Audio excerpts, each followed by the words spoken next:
Hello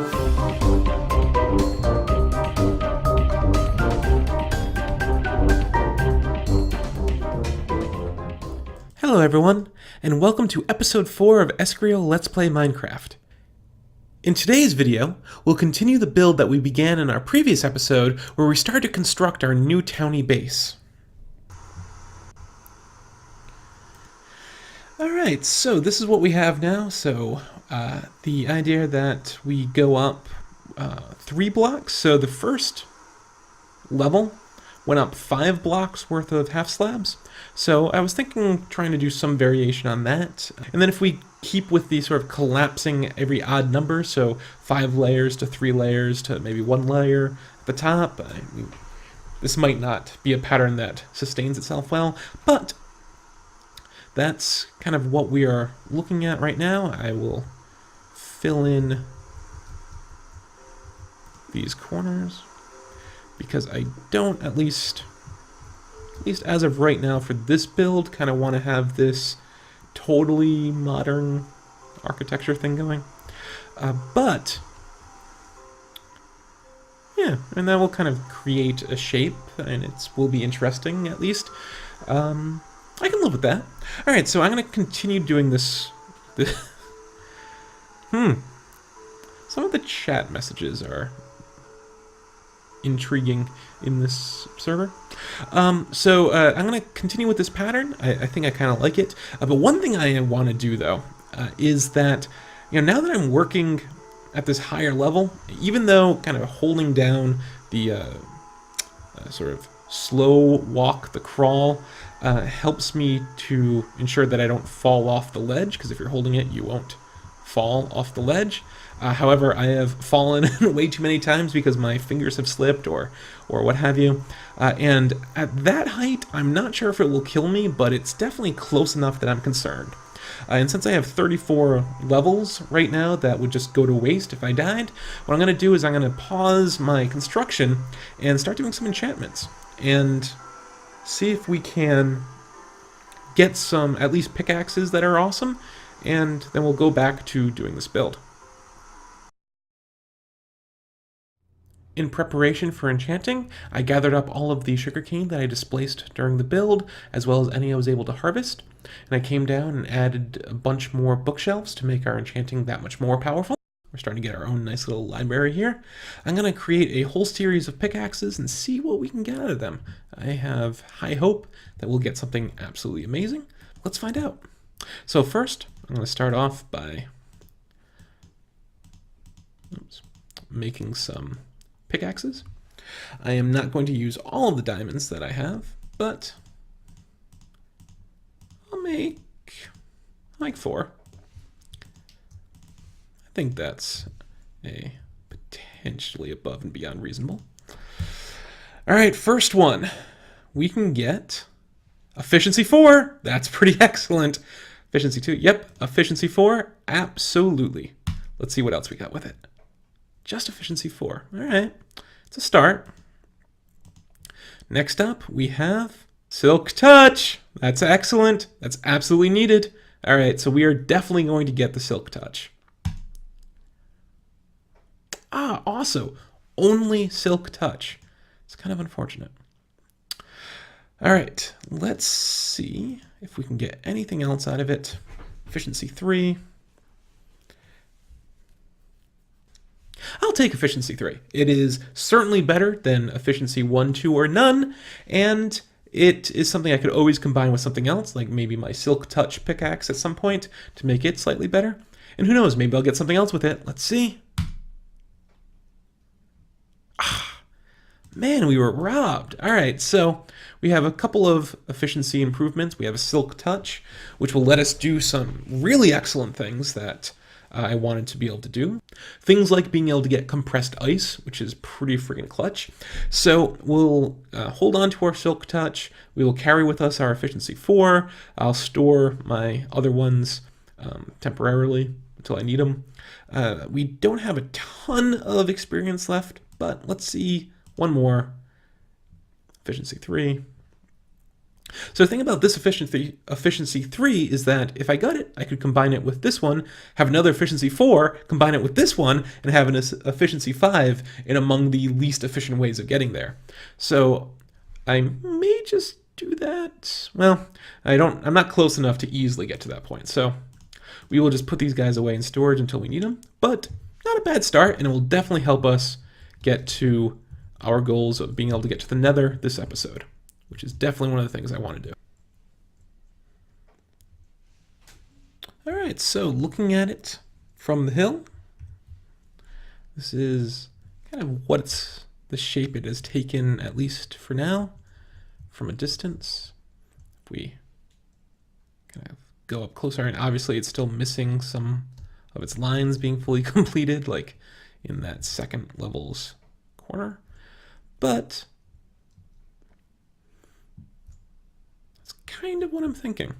And what's interesting, at least from my point of view, is that that'll give me a lot of space on the first level to kind of work with without necessarily needing to redo this design constantly. And then on the second floors, if this ends up being just open air, that's fine. But it could end up being like, another room I could put, again, temporarily, something up here. My plan is for this whole space to end up being taken up with a few other things. So I don't want to go too crazy with it, but I'm thinking this could conceivably work. Now, the one major thing that I need to do, besides kind of shore up all of the lines and kind of give it some symmetry, is, if you recall, looking at it from over here, all the way out, it is very gray. Very gray. So I need to figure out something that I can do to pop some light into it. It could be something as simple as just putting in some jack-o'-lanterns so we get some orange glow. I might tint some glass, maybe with some cactus, because I do have some of that around. I'm not entirely sure, but that is what I'm thinking, is I'll use something like that. I'm kind of actually okay with keeping in the cobblestone for now, because I never use cobblestone, and that could be interesting. The other thing that I could do is replace all of the cobblestone with wood. But again, I'm not attempting to make this my final perfect view, but I don't want it to be, gaudy and horrible and ugly either. So that's why I'm trying to put a little bit of thought into this and, just kind of produce something that I can live with, because it's my house. I gotta live in it. Gotta see it every time I log in, so it has to be at least acceptable enough for that. But I think I've got a good start. I think that I can ultimately end up being happy with this. And yeah, we will go ahead and kind of just wrap it up and see if we can't enclose it. I baked at least one stack of glass from a previous episode, so I'll need a lot of glass if I want to keep this mostly open, but that's all right. That could work. Yeah, so we will go from there. We'll see what happens. All right, progress update time. I have cleaned up a little bit of my scaffolding. I've also started to do a little bit with design into my walls. So you can start to see a little bit of the pattern that I have in place there. I originally had thought of making this the front of my base once it was actually sort of fully baked. So this is where the sort of door would be to get into the system. This side obviously doesn't work because there's theoretically going to be another building there. It's possible that it would make more sense for this to be the front, but I really like the idea of having this as the front of my base for some reason. And I think it might have something to do with the fact that it overlooks the sort of sunrise, which I like a lot. Next up, I'll kill that wizard. But the next thing that I need to do, or that I'd like to do while it's daytime, is go out and look for some trees, because I was thinking that all of these sort of corner areas, if I could have a light wood to accent them with, I think they would look really nice and kind of help it to pop a little bit. I intend to keep doing this type of design pattern, at least on the opposite wall, maybe do something similar on this wall. But again, I am intending to use a lot of glass, so I've been baking glass for the last in-game night or two. This is the third and fourth stack of glass that I've been building, or baking, so schmelting. So that is currently going. I've also been periodically cutting down sugarcane as it grows. I think I might have enough at this point to build the last bookshelves that I need so I can get up to the max level enchantments, which I am super excited about. So the next thing that I'd like to do then is just go hunt for some wood. I don't need a ton, but I'd like to get some. And then I can come back here and just sort of finish continuing the tidy up this area. The other thing I really like about having this as a front door is that it does kind of set me into a really good adventuring location. Whereas if I have this as the front door, I just sort of, this is, assuming that this land gets built up, there's really no view when you step out the door. So I do like the idea of potentially getting something here, and I know that I do run the risk that the town continues to build in this direction, which I may be able to do some stuff to kind of help ensure that I at least get a little bit of something out of this. Like, for instance, if I start making a path from here out into the wilderness, but that's not my biggest concern. So we'll do a little bit of a wood hunt. We will come back. We will put on a roof, put on some walls with glass, and that will achieve at least a more than level 1 house to keep everybody happy. All of these plants will eventually be gone. They will no longer live on the top floor. They will go into automated farms, or at least semi-automated farms below ground. So that will help to clean up this mess a little bit. One of the things that I do want to do with this design is I want it to actually expose redstone as I start doing some of my designs that I have in my mind. I don't want the redstone to be sort of constantly cleverly hidden away. I really tried hard to do that in the last base that I built, and so I kind of want to go in the opposite extreme. I kind of want to have all of the sort of wiring exposed, but design it in a way that it looks nice as it's being exposed. So that's going to be a sort of an extra challenge that I have with this, but I think it could work out.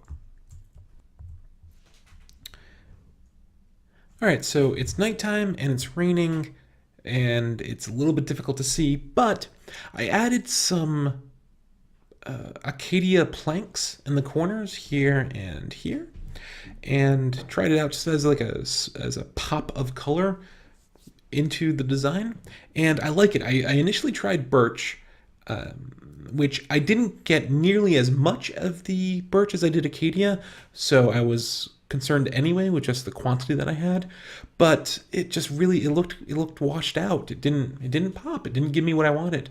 So although it's difficult to see here, I did like the way that the acacia came out, so I'm going to probably do the four corners, the roof, or the very top roofy area with acacia, and I might do some accents along the bottom as well. I haven't quite decided, and I've baked 4 stacks of glass, so that should be more than enough to fill in the rest. I'm going to use glass panes, at least for the top area, maybe for the whole thing, and that is the plan. So we're going to finish up our temporary base. We'll throw down some roofs, some walls, some windows, some light sources internally, and we should be good to go to then focus on some of the other things that we had wanted to get done today. This has turned into a bigger project, I think, than I originally expected, in part just because I didn't want to make just a simple block building just to simply have something. I did want to do something a little bit unique. And so I'm happy with where I'm going with this. I don't mind that there's a slight sidetracking of getting to some of the other priorities that I had for today. It just means that this episode or the agenda for this episode spans multiple episodes. And if that's the case, I apologize. I really, really do want to get to Redstone as soon as possible. If I can't get to it in this episode, I will definitely get to it in the next episode. I have my designs made, and they're really cool, and I've spent so much effort to get to them to this point. I just really, really, really want to see them in the base. It's at this point just a matter of whether or not I can get to that today, or if I have to carry it over later on this week. So let's see how far we can get. Wish me luck. So as I feared, this build ended up being far more complex and time-consuming than I originally expected. However, come back next time to see the dramatic conclusion, the stunning finale to building our townie base. You're gonna love it. For now, thank you for watching. I hope you had a great time, and I hope to see you next time. If you enjoyed this video, please click the like button down below, and if you're interested in seeing what happens next time, please subscribe. Thanks for watching. Bye.